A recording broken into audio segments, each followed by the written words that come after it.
নমস্কার বন্ধুরা, আজ নিয়ে এসেছি দারুণ স্বাদের খুবই হেলদি সম্পূর্ণ নিরামিষ একটি পেঁপের রেসিপি। 1 চামচ মটর ডালেই একদম নতুন ধরনের একটি রান্না।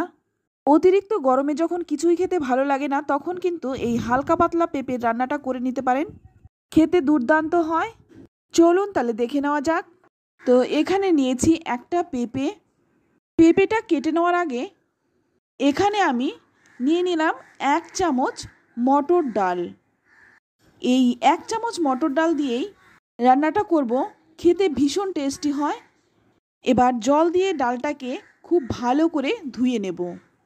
ডালের মধ্যে কিন্তু অনেক ময়লা থাকে, তাই প্রথমে ভালো করে কচলে নিয়ে 2-3 বার জল পাল্টে পাল্টে ধুয়ে নিলাম। ডালটাকে কিন্তু মোটামুটি 2 ঘন্টা ভিজিয়ে রাখতে হবে।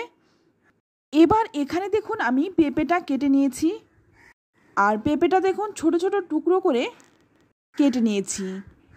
আর ঠিক সেই একই রকমভাবে আলুটাকেও কেটে নিয়েছি। যারা আলু খেতে পছন্দ করেন না, তারা কিন্তু আলুটা বাদ দিয়ে শুধু পেঁপে দিয়েও রান্নাটা করতে পারেন। এবার রান্নাটা করার জন্য কড়াই গরম করে নিয়ে এখানে দিয়ে দিচ্ছি 2 চামচ সর্ষের তেল। খুব অল্প তেল মশলায় রান্নাটা করব। এবার ফোড়নে দিয়ে দিচ্ছি 2টো শুকনো লঙ্কা, আর দিয়ে দিচ্ছি 1/2 চামচ 5 ফোড়ন। এবার ফোড়নটাকে কয়েক সেকেন্ড ভেজে নেব। তো ফোড়নটা একটু ভেজে নিলাম। এবার এর মধ্যে দিয়ে দিচ্ছি কেটে রাখা আলু আর পেঁপেটা। এখানে কিন্তু আপনারা আলু পেঁপে আলাদা করে ভেজে তুলে রাখতে পারেন, সেক্ষেত্রে তেলটা অনেকটাই বেশি লাগবে। তো আমি এখানে ফোড়নে একসঙ্গে আলু পেঁপে দিয়ে ভেজে নিচ্ছি। এভাবে রান্না করলে কিন্তু তেলটা অনেকটাই কম লাগে। তো একটু নেড়েচেড়ে নিয়ে এবার এর মধ্যে দিয়ে দিচ্ছি স্বাদ মতো লবণ। এখানে আমি রান্নার সম্পূর্ণ লবণটাই দিয়ে দিলাম, আর দিয়ে দিচ্ছি 1/2 চামচ হলুদ গুঁড়ো। এই লবণ আর হলুদ গুঁড়োটা দিয়ে খুব ভালো করে পেঁপেটা ভেজে নেব।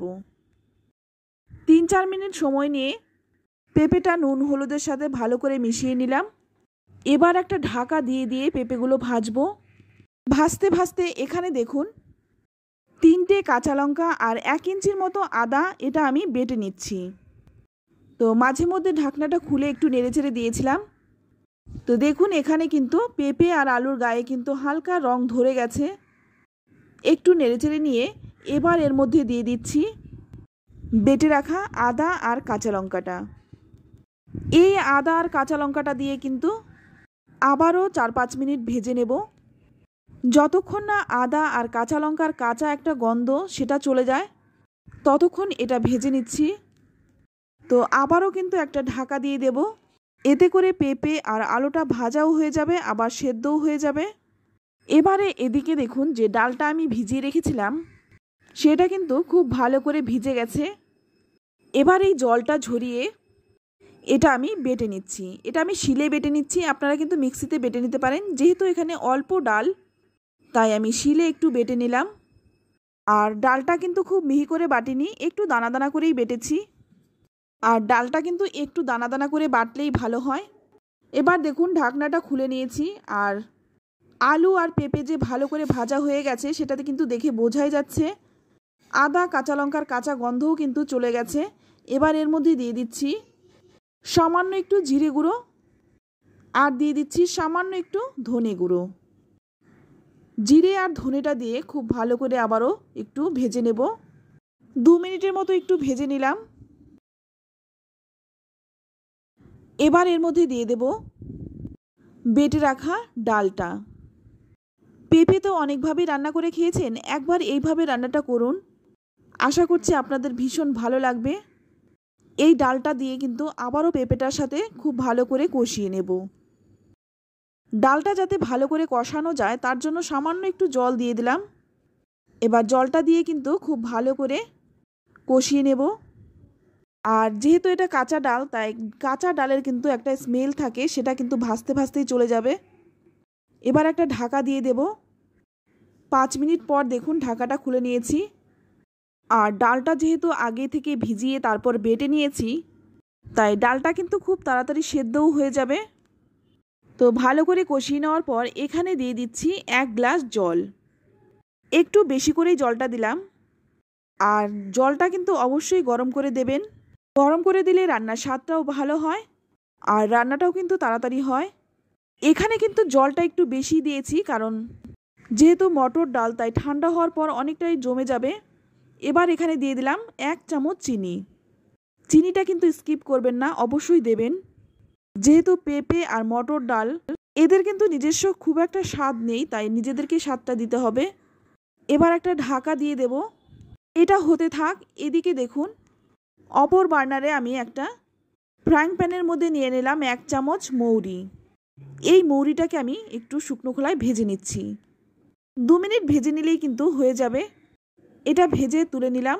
এবার ঠান্ডা করে এটা আমি গুঁড়ো করে নেব। তো এদিকে দেখুন, ঢাকনাটা খুলে নিলাম আর জলটা কিন্তু আগের থেকে অনেকটাই কমে গেছে। একটু নেড়েচেড়ে মিশিয়ে নিয়ে এবার এর মধ্যে দিয়ে দিচ্ছি ভেজে গুঁড়ো করে রাখা মৌরিটা। এই মৌরির গন্ধে কিন্তু রান্নার স্বাদটা আরও বাড়িয়ে দেয়। এইভাবে একবার রান্নাটা করে খেয়ে দেখুন। যারা পেঁপে খেতে পছন্দ করে না তারাও যে চেয়ে চেয়ে খাবে এইটা কিন্তু আমি বলতে পারি। ভালো করে মিশিয়ে নিয়ে এবার জাস্ট 1 মিনিটের মতো ফুটিয়ে নেব। তো ফুটিয়ে নিলাম। এবার একটু নেড়ে চেড়ে নিয়ে গ্যাসের আঁচটা বন্ধ করে দেব। তারপর ঢাকা দিয়ে স্ট্যান্ডিং টাইম রেখে দেব 10 মিনিট। এবার দেখুন 10 মিনিট পর ঢাকনাটা খুলে নিচ্ছি। এইভাবে রান্না করলে অসাধারণ হয় খেতে। গরম গরম ভাত, রুটি, পরোটা সব কিছুর সাথেই খেতে পারেন। তো দেখুন দেখতে কতটা সুন্দর হয়েছে, খেতেও দুর্দান্ত হয়। তো ভিডিওটি সম্পূর্ণ দেখে একবার রান্নাটা করুন, তারপর খেয়ে আপনাদের মূল্যবান মতামত কমেন্টে লিখে জানান। ভিডিওটি দেখে ভালো লেগে থাকলে একটা লাইক দেবেন আর চ্যানেলে নতুন বন্ধু হয়ে থাকলে চ্যানেলটা সাবস্ক্রাইব করে আমার পাশে থাকার অনুরোধ রইল। আর রান্নাটা কিন্তু সম্পূর্ণ নিরামিষ একটি রান্না। যারা নিরামিষ খেতে পছন্দ করে তাদের সাথে কিন্তু এই রান্নাটা শেয়ার করতে পারেন। আশা করছি তাদেরও কিন্তু ভীষণ ভালো লাগবে। তো আজ এই পর্যন্ত, আবারও নিয়ে আসবো অন্য কোনো নতুন রেসিপি। সকলেই ভালো থাকবেন, সুস্থ থাকবেন। ধন্যবাদ।